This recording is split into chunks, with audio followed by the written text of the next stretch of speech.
Acest vlog vă este prezentat de Smile Hair Clinic. Smile te transformă într-un bărbat adevărat.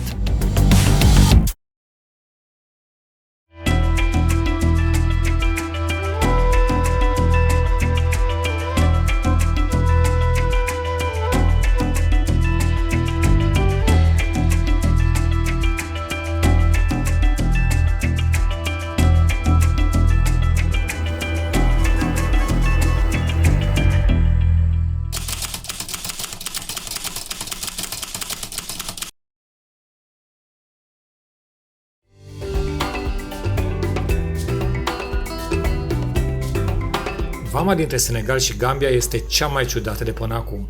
Situată efectiv în mijlocul unui sat, dacă nu ești atent, treci fără să-ți ștampileze nimeni pașaportul. Și vei avea ulterior probleme. Probabil.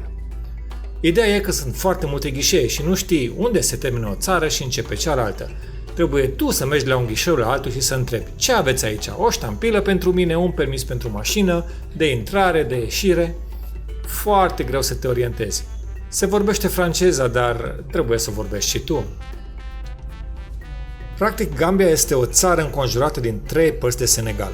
De aici nu se poate pleca decât ori pe ocean, ori înapoi în Senegal.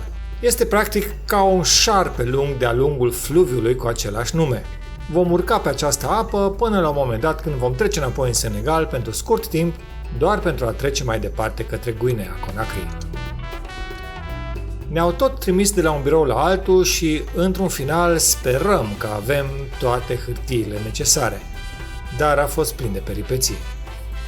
Am intrat, Gambia, ștampilă, cu tare, poliția, i-am făcut cadou un pix, a râs. Vine una șmecheră, că să-ți scanăm mașina, că nu știu ce. Mă duc. Zice, medicamente ai?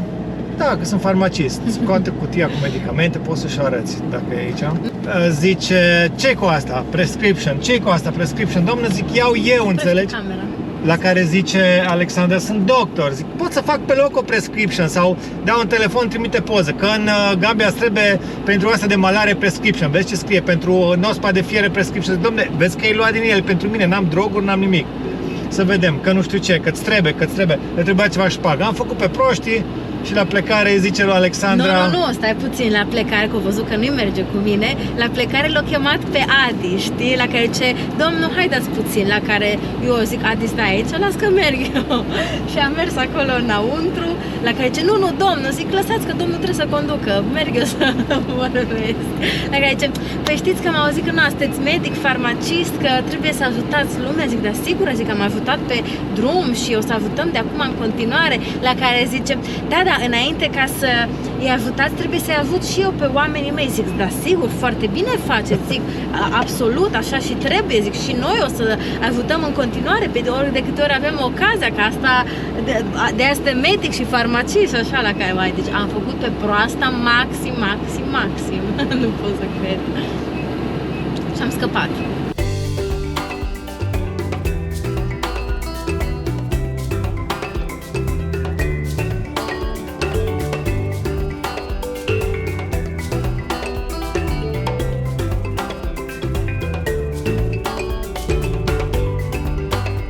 Zona de aici este recunoscută pentru cultivarea alunelor, a cajuului. Practic, Senegal este un foarte mare exportator de alune și de pește.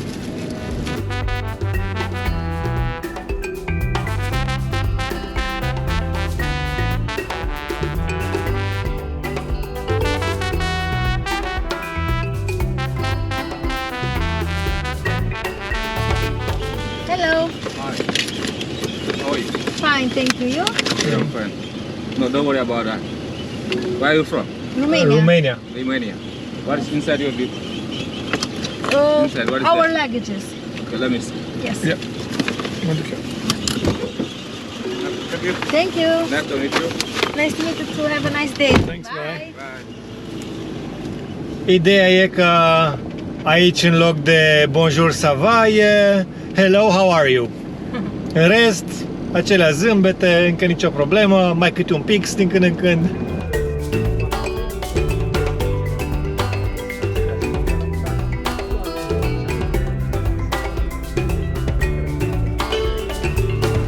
Hello. Yeah. How are you? Fine, thank You you. alright? Yes. That's good. Hey, Adiela.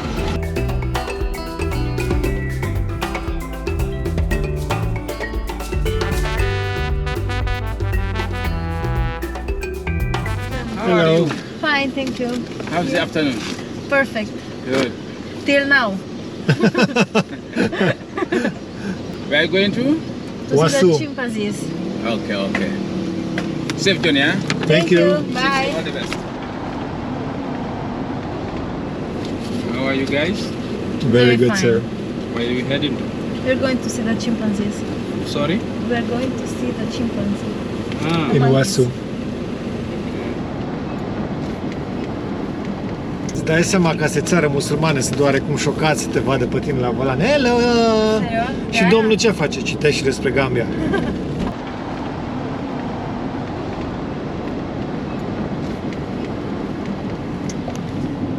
How are you? Fine, thank you. That's good. From where? Romania. Romania. Yes. Romania. Yes. We are anti-narcotic officers. Sorry? Anti-narcotic officers. Okay. You know what narcotic is? Yes. Yes, we are that. You want to make screen? Let me see your pass. We were already controlled.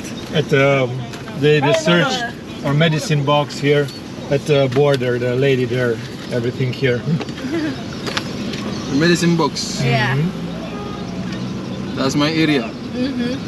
Feel free. Here is the Gambia, no problem. Yeah. Let me see. Yep. The Gambia, we are free. No problem here. I'm a pharmacist and she's a doctor. That's why we have so many medicines. Let me see your pharmaceutical. What is the purpose of the visit in the Gambia? Tourist. Tourists. What is the national language of Romania? Is what? Romanian. Yes, a Romanian language. Yeah, it's like Italian. Ah, okay, okay. Ciao, ciao bella. Thank you. Thank you also. Just be good tourists. Yes, we are. Yes.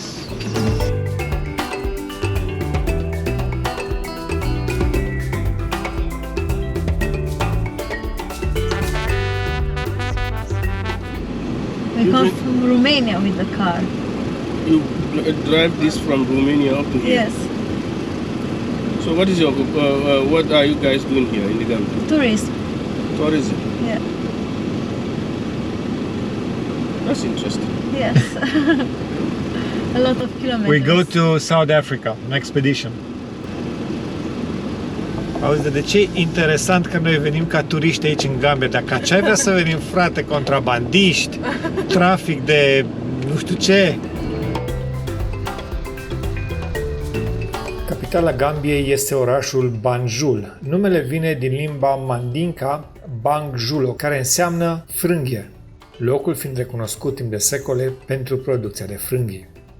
Gambia a fost un protectorat britanic din 1894 până în 1965, când a devenit independentă.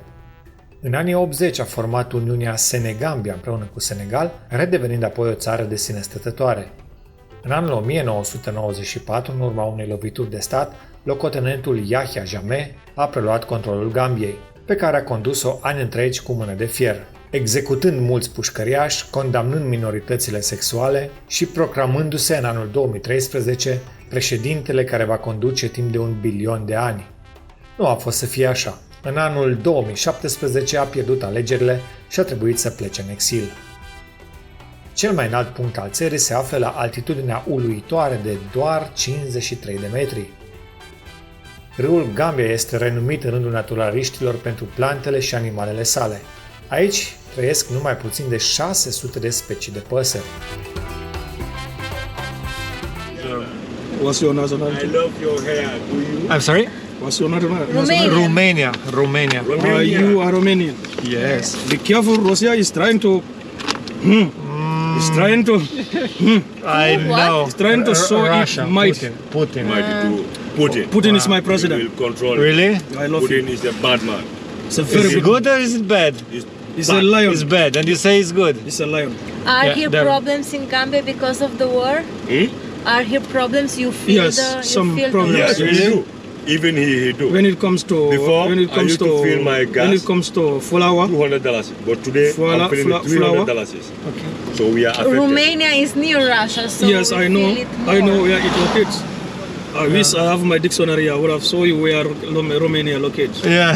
The location of Romania. Yeah, you know, it's The same right Romania, there, Ukraine, billboard. Serbia, Chechnya, Yeah, Yugoslavia. everything. Yes.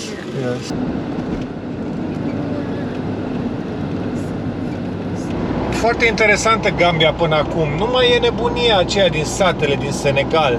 Nu mai e lumea pe stradă. Mi se pare că sunt mai puțini oameni, mai puțin populată, sau? E cea mai mică țară din Africa și una dintre cele mai dens populate. E drept, majoritatea sunt în jurul capitalei Banjul, la gurile fluviului Gambia, pe malul Oceanului Atlantic. Noi suntem practic acum pe partea de nord a fluviului Gambia, urcăm către Amonte. Dar, da, puțini oameni pe stradă, drum foarte bun, foarte ciudat.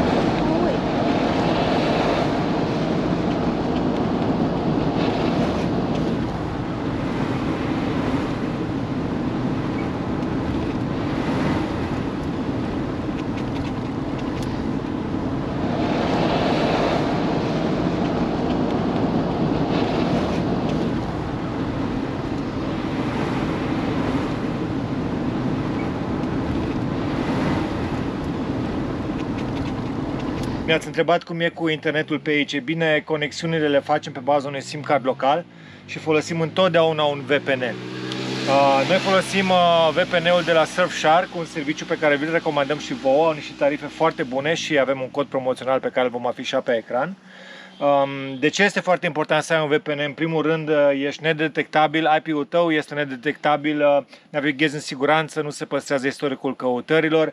Apoi, dacă ești în România, poți accesa site-uri de știri, de exemplu, care nu sunt disponibile în România, sau în cazul nostru, când suntem în țări precum Iran sau China, putem să vedem toate site-urile pe care le dorim. De exemplu, în China și în Iran nu poți să intri pe Google, pe Yahoo și așa mai departe. Plus, VPN-ul îți oferă protecție împotriva malware-ului și altor factori care pot dăuna calculatorului tău. Și Alexandra este și ea foarte bucuroasă să aibă VPN, pentru că dacă ai VPN poți urmări Netflix-ul din toate țările. Știți că Netflix are oferte în funcție de țară și filmele disponibile în România nu sunt aceleași cu cele disponibile în Austria. Noi cum locuim în Austria și mergem foarte des în România, dacă de exemplu începem un serial în Austria, sunt șanse mari să nu-l găsim în România și atunci cu VPN ne uităm liniștit. Chiar am pățit-o și ziceam, da, a fost foarte faină faza, că am început un serial și am ajuns în România și chiar trebuia să stăm două săptămâni în România. Zic, Adi, ce mă fac, că nu merge serialul. S-a rezolvat. Folosind serviciile Surfshark puteți avea acces la toate filmele de pe Netflix, la fel puteți adăuga toți membrii familiei și dacă nu sunteți mulțumiți, timp de 30 de zile primiți banii înapoi. Accesați linkul din descriere și folosiți codul afișat acum pe ecran pentru a avea primele 3 luni de abonament la Surfshark absolut gratis și următoarele luni cu o reducere de 83%. Continuez sur North Bank Road pendant 95 km.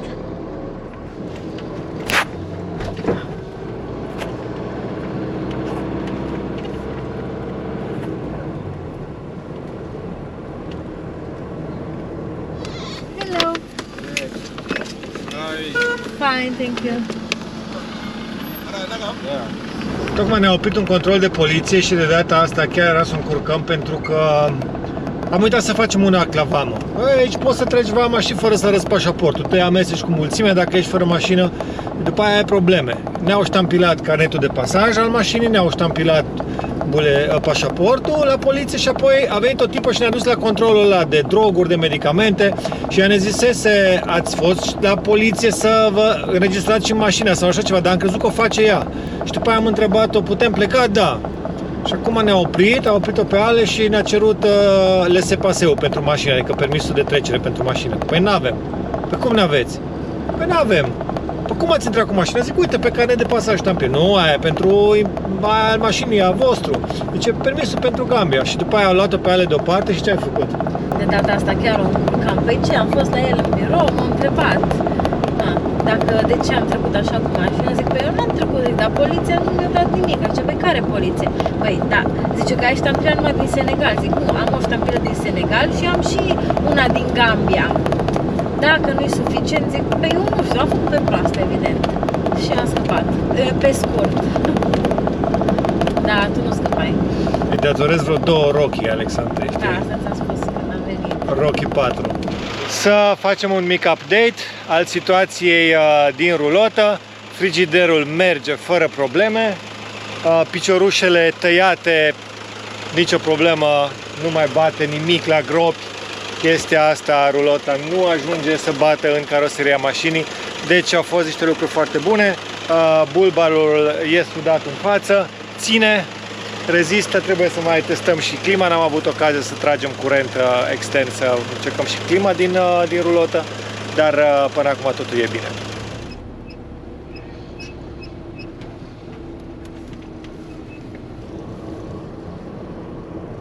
Mamă, fii atent ce plouă aici. Iar este o poliție.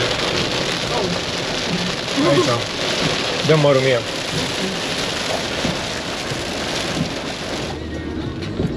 Să știți că avem noroc cu ploaia. De când e ploaia asta torențială, nu mai vine niciun polițist la mașină să ne verifice. Bună ziua! Dar nu am înțeles dacă pusem să merg acolo sau să merg în față. Îți dai seama că n-are mașină să sară după tine, să te prindă, să te... Ești un turist, ce să faci?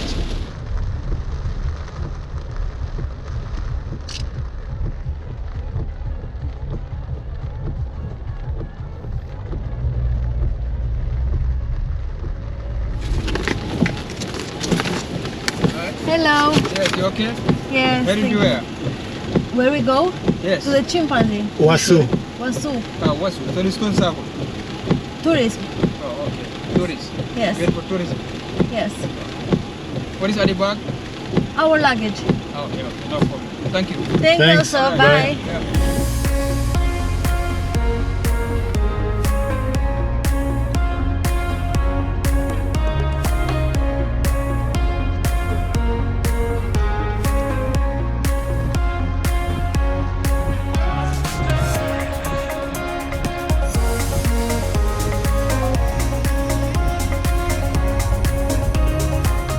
Where are you heading to? Oasu. Wasu. Yeah. From where? From Senegal, from Fatala. Senegal. Au vrut ceva de la tine? Și? Nu, păi nu l-am obținut, dar m-am mutat papucii. Băi, dar lasă papucii, mă, dar ce-au vrut de la tine? Bine, bani au vrut, dar cum te-ai scos? Cum... Păi, ca de obicei, să vezi frumos, nu știu, așa mortat, asta e.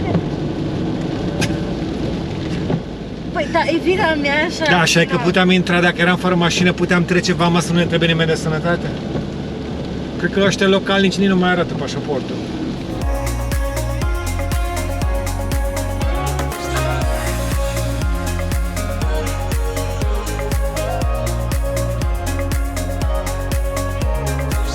We are 8 people, 8.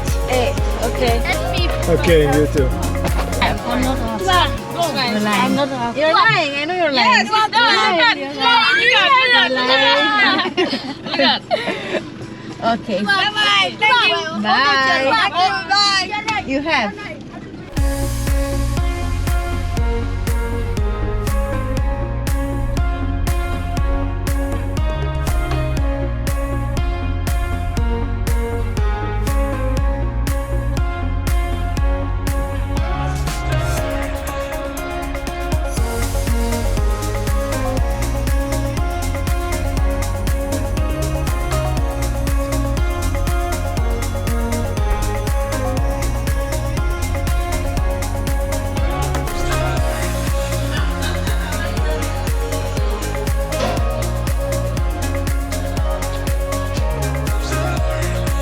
Niciunde nu se potrivește mai bine zicala o țară ca un fluviu sau un fluviu cât o țară. Practic, Gambia e 10 km, 20 de o parte și de alta a fluviului. Se întinde ca o limbă în inima Senegalului. Foarte tare. Aici la Kairu Garden se poate campa, se poate sta în camere cu baie comună, cu baie proprie, foarte plăcute și în malul râului, din păcate, sunt țânțari, dar e foarte plăcut. A plouat și e răcoare. și de-abia aștept dimineața să facem o excursie cu barca la insula Babuinilor, unde este o rezervație de cimpanzei, unde a fost aclimatizați cimpanzei în mediul lor natural.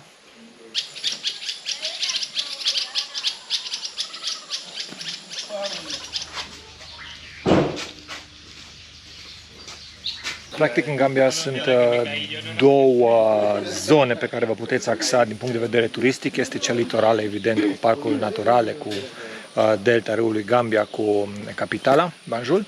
Și este aici, în zona Janjanbureh Wasu, unde este centrul de reabilitare pentru cimpanzei, insula Babuinilor, Parcul Național al fluviului Gambia. Sunt monumentele megalitice pe care le-am văzut pe fuga seară și pe care le vom vedea mai târziu.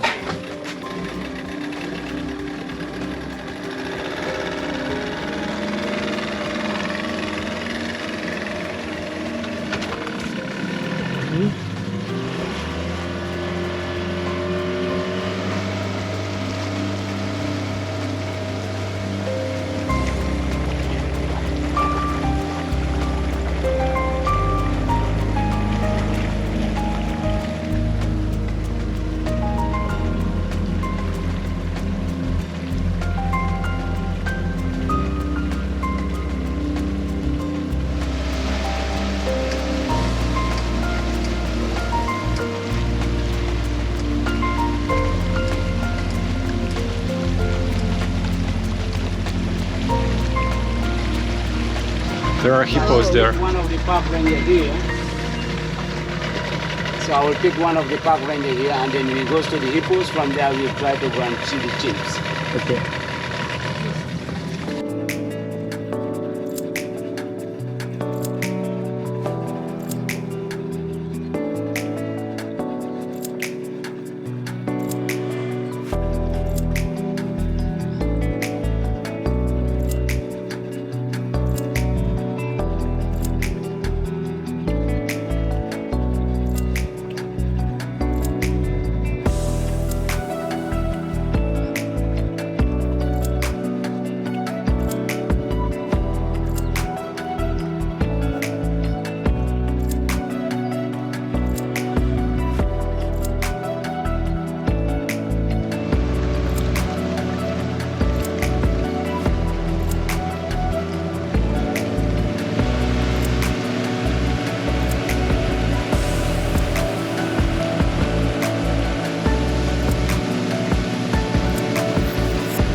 You saw crocodiles here?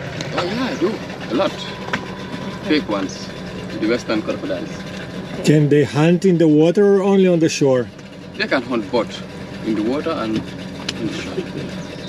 Okay. But for example, they cannot jump from the water in the boat? No. They're scared of the boat. Ah, okay. Yeah, they're scared of the boat. But it's dangerous to swim here. Very dangerous. Very dangerous. Not only dangerous, but very dangerous. Okay. Yes. And you like dangerous things? I live in the bush.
Îți dai seama, toate insulele astea sunt locuite doar de către o maimuță. Cred că am filmul la Planeta Maimuțelor. Deci avem insula Maimuțelor. Numai trebuie să ai și puțin noroc să vin aici lângă râu, Da. să-i vezi. fiind insule mari. Puteți să fac o baie, să răcurească, e cald. Stai să consult programul. Uite, azi n-au program de not.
Am aflat niște chestii foarte interesante. Practic, acest proiect de reabilitare a cimpanzeilor a luat naștere în anul 1979 prin grija unei doamne din Marea Britanie și a uneia din Statele Unite.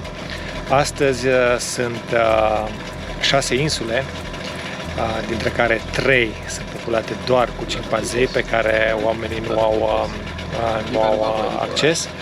Sunt 141 de cimpanzei la ora actuală. Un cimpanzeu trăiește undeva până pe la 50 de ani. Foarte interesant, își fac cuiburi în vârful pomilor și în fiecare noapte schimbă cuibul, schimbă pomul, ei au frică de paraziți. De ce nu pleacă de pe aceste insule? Pentru că cimpanzeii nu știu să înoate, ei intră doar în apă mică, le e frică de apă. Femela cimpanzeu de naștere primului pui undeva după vârsta de 14 ani și ei pot trăi până la 50 de ani. Cel mai vârstă cimpanzeu de aici este o femelă Lucy de 53 de ani.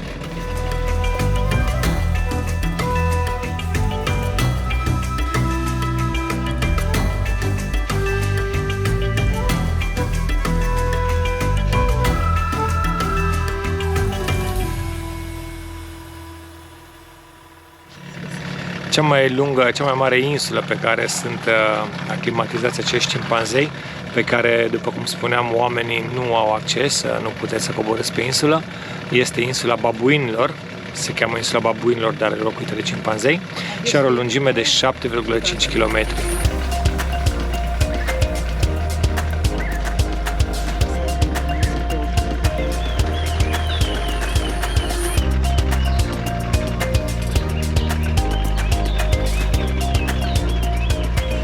Sunt fericită că am văzut cimpanzei. A fost să mă bucur. Știi cum e? Pentru un om normal, după o masă copioasă, e un somn bun. Pentru vlogger, după un obiectiv îndeplinit, un somn bun.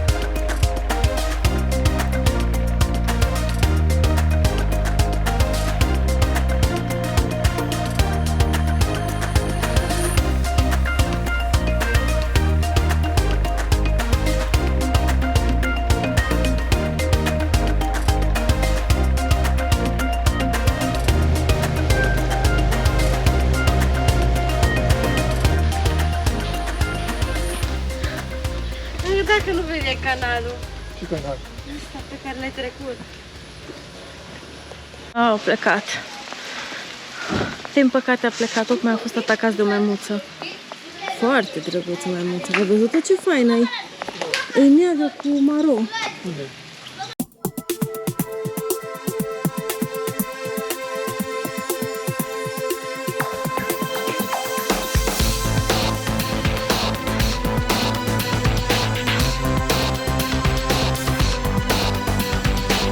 Vai de mine pe ce drum ne-am băgat. Păi din astea ne plac nouă. Mergem să vedem unul dintre siturile UNESCO din Gambia. Ceva foarte interesant.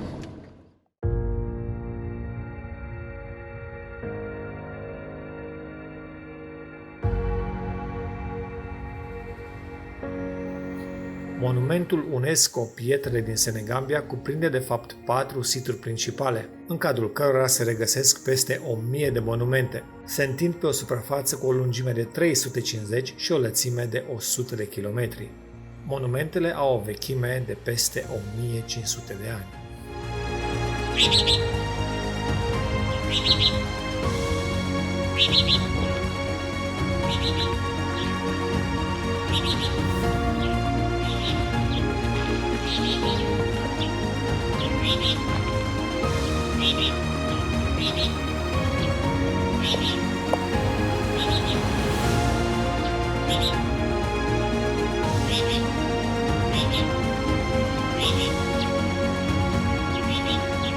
Istoricii nu se prea pot pune de acord cu rolul acestor monumente. În general este acceptată părerea conform căreia erau locuri de înmormântare ale căpetenilor din acele vremuri.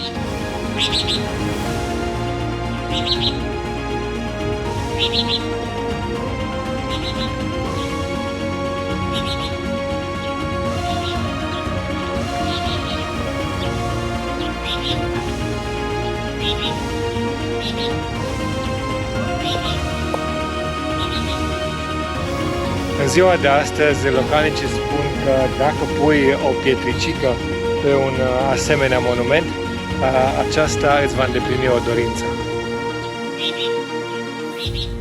Asta e cel mai mare, de 2,59 m.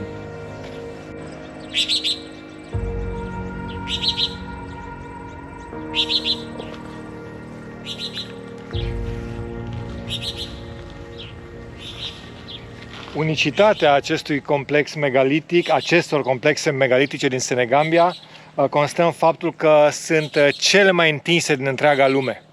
Dacă de obicei în alte locuri sunt câteva pietre sau monumente pe o suprafață mică, aici ele se întind pe o suprafață foarte, foarte mare.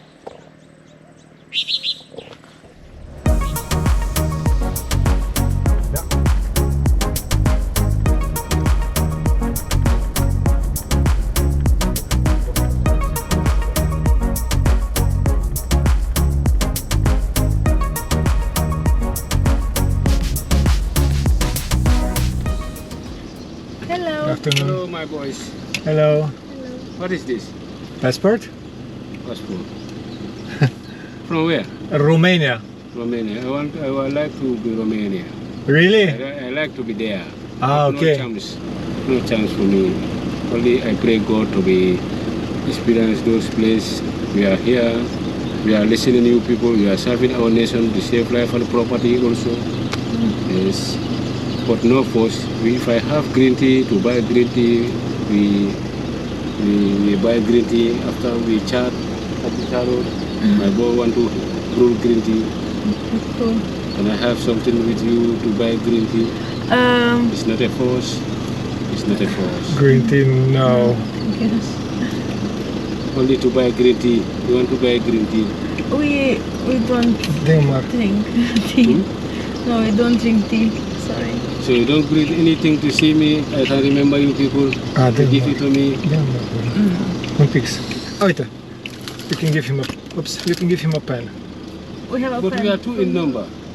We're two in number. I don't know. Am unul. We found another one. It's from Europe. Thank you. Thank you. Thank you. Thank you. Bye. Bye bye.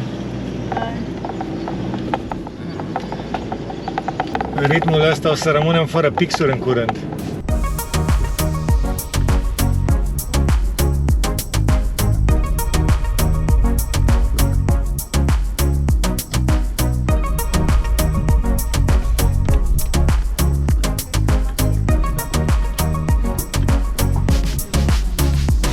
Fluviul Gambia are și câteva poduri, dar din loc în loc se poate trece și cu feribotul sau cu bacul, care e termenul românesc, feribotul, da?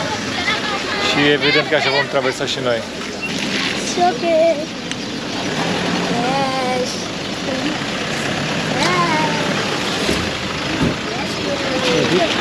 Can you go up? Stand up. Can you go up? Yeah. Go. Thank you.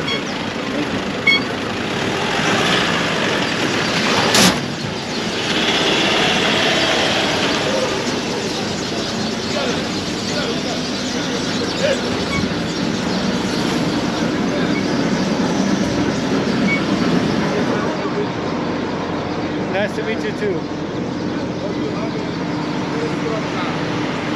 It is, we hope so.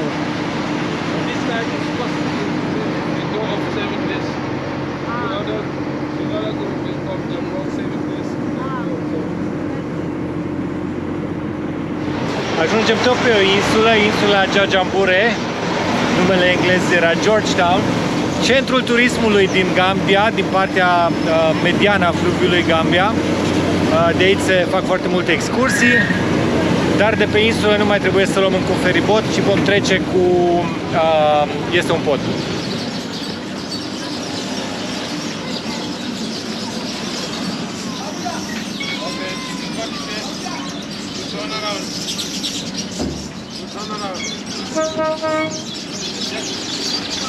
Trage de volan. Trage Maxim.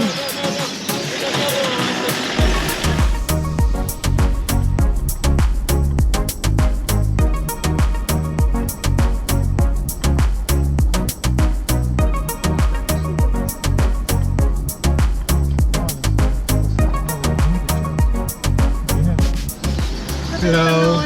Hello. How are you? Fine, thank you. That's good medicine. Good medicine for the police. But Romania is a small state, it's not big. Sorry? It's a small state, not that much big. It's a small country. Romania? It's bigger than Gambia. Gambia. Sorry. Yeah, bigger than Gambia, because I have a friend who is from Romania, is an actress. Okay, every day, holiday. let me write it here before I may forget. Everyday holiday. Deci ăsta a fost un mega control, poliție, militar, tot ce trebuie. Ne așteptam că e locul unde traversezi și ajungi în drumul important din sud. Și controlul ăsta ne-a costat 9 tablete de paracetamol și o sticlă de sos Heinz Barbecue. Poftim? Nu, am o veste proastă, trebuie să arunc sosul Heinz Barbecue din frigider pentru că s-a stricat. Dar de ce Ne-a controlat chiuveta, frigiderul, zice ce ketchup ai acolo, ce ketchup ai pentru mine? Păi zic, n-am ăsta vechi, ăsta pot să folosesc eu? Dacă vrei și crezi că nu mori, poți, frate, de ce nu? Alea că, da, eu știi ce aștept, că îmi spusese că vrea de durere, m-a făcut că plouă. Și eu știi ce aștept, după ce dai ketchup-ul, zice, vii la mine, am venit și ăla soldatul și am dat și numai al treilea, că a fost o 4, a vrut numai adresa de e-mail unde poate să ne scrie și am zis Everyday Holiday. O să se vadă acolo, filmați cum dăm șpăci, o să le placă. Deci rămân uimit ce oameni faini sunt pe aici, efectiv, când te văd cu avaria pe marginea drumului. Nici măcar nu eram pe avarie. S-a întors, s-a trecut, s-a întors, a venit dacă avem vreo problemă la mașină. Nu, frate, fac un pipi. Ne-am oprit și noi așa. Dar chiar sunt oameni foarte faini. Reclama lor este că Gambia e cea mai primitoare țară din Africa de Vest. Poți să știi că nu e chiar o minciună. Da. Chiar sunt mega de treabă. Deci merită venit în Gambia. Poate nu neapărat doar pentru Gambia, Senegal cu Gambia, dacă veniți în Senegal merită să dați un ochi și în Gambia. Am înțeles că sunt zboruri low cost în Barcelona, de ce e plin de spaniol pe aici.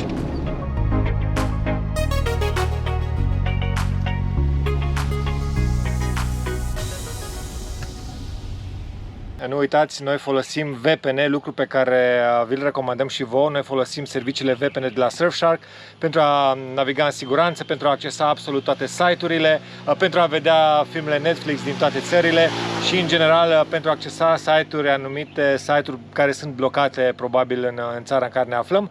Practic, pe VPN punem că suntem în Austria sau în România și e ca și cum am fi acolo. Este un serviciu absolut indispensabil și noi recomandăm serviciile VPN de la Surfshark și dacă veți accesa linkul din descriere și veți folosi codul afișat pe ecran, beneficiați o reducere de 3 luni gratis și următoarele luni cu 83% reducere la Surfshark. Africană este fără capăt și fără coadă. Terminăm vlogul undeva la 45 de minute pentru că începe vlogul următor. Practic nu există zi, noapte, care devin pe zi ce trece tot mai spectaculoase.